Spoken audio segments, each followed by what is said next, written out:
Alright, this is Novice Lumberjack's 357 XP after I changed the port work on it a little bit. I also backed off the timing and I gained free rev RPM by like 1,000 RPM.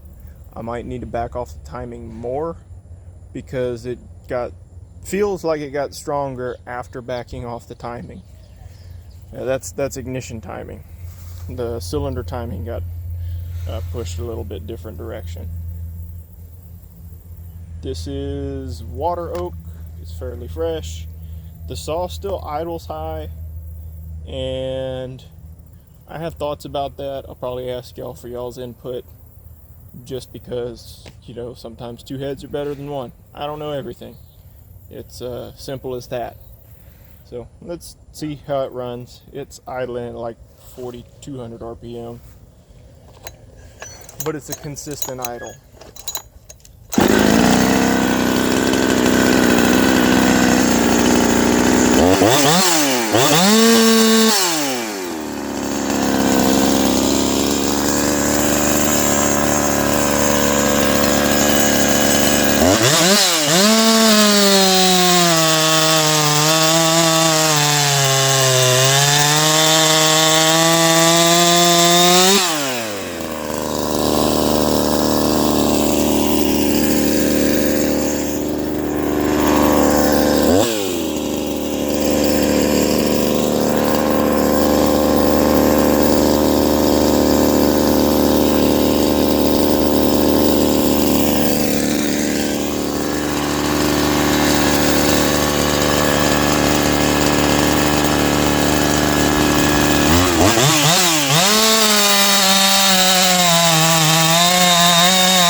So that's not bad.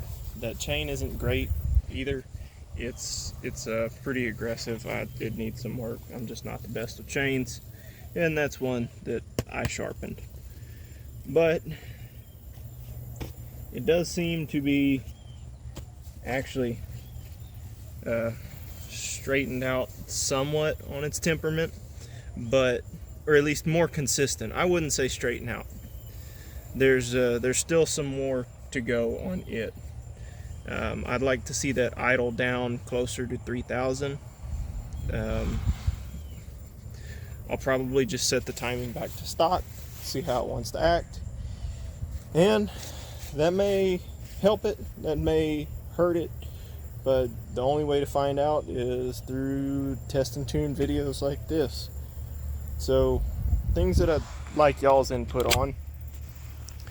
I don't remember if I posted the video of the port work yet, but I think the intake was 78.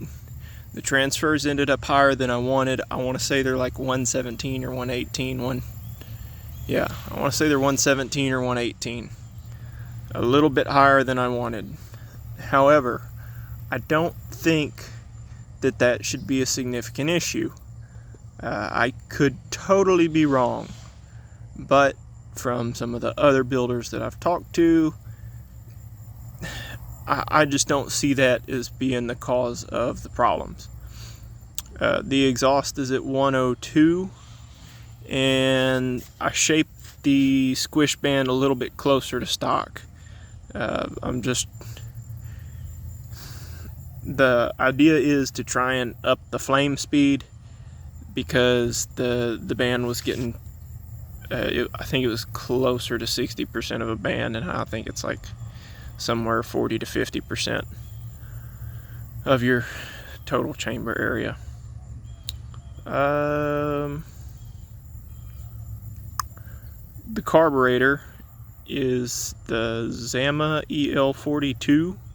I think that's a C3 or C3A EL42. I don't 100% know where to set the metering lever. I found on Zama's website where it said, I think like 30 something to 50 thousandths below level is where you set the metering lever. I want to say it's on like the higher end of that right now, like in that 30 thousandths range. But if it needs to be set flush, then that could be part of the idle issue. Initially I thought that that's what it was. I'd also like to know the needle seat pressure, the pop-off pressure, what this is supposed to be. That I just have no clue. I have all the stuff to test it, no clue what it's supposed to be. So anyone that is more experienced than me or less experienced than me and just knows these saws really well, please chime in, let me know something. I'd like to get this totally ironed out and sent back to Bodie by the time, in time for his 60cc saw shootout.